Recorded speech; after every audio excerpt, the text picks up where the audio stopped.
Three interesting stories that have turned up in Greece today. A 20-year-old Syrian who was released from prison after serving in a youth penitentiary in Kazavetia was shot and killed by a police officer, and he had stolen a pickup truck in the Attica area, failed to stop the police check in Larissa, near the one of the immigrant camps.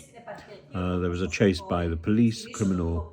The Syrian lad crashed into a wall attempting to flee on foot, and a police officer shot him. The Syrian had been imprisoned for migrant trafficking, for having entered the country illegally, driving without a license, and in June he was once more arrested for stealing a vehicle and possessing what are described as narcotic substances. The officer who shot him has been detained, and the case is now being looked at by the public prosecutor, and the police are preparing disciplinary action depending on the outcome of the investigation.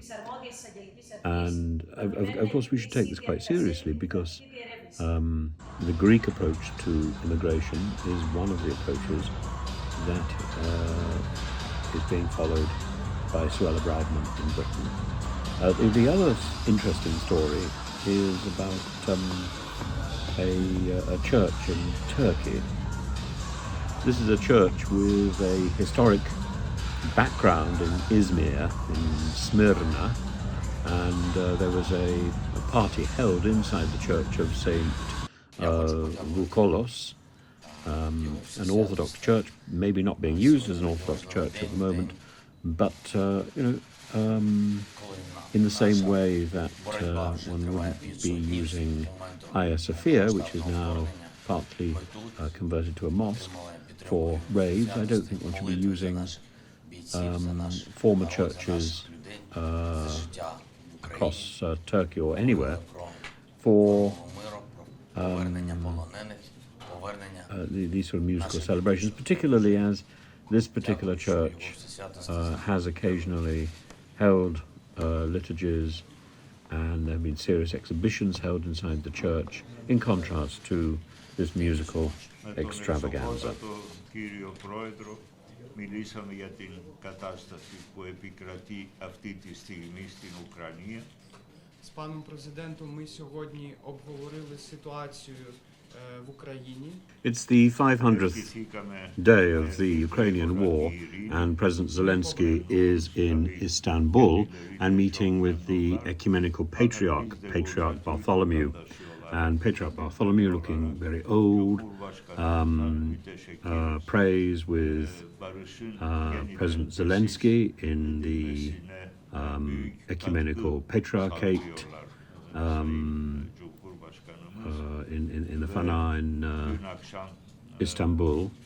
He prays for peace in Ukraine and for the prisoners, particularly the return of the children who have been removed from their home. Time is running out.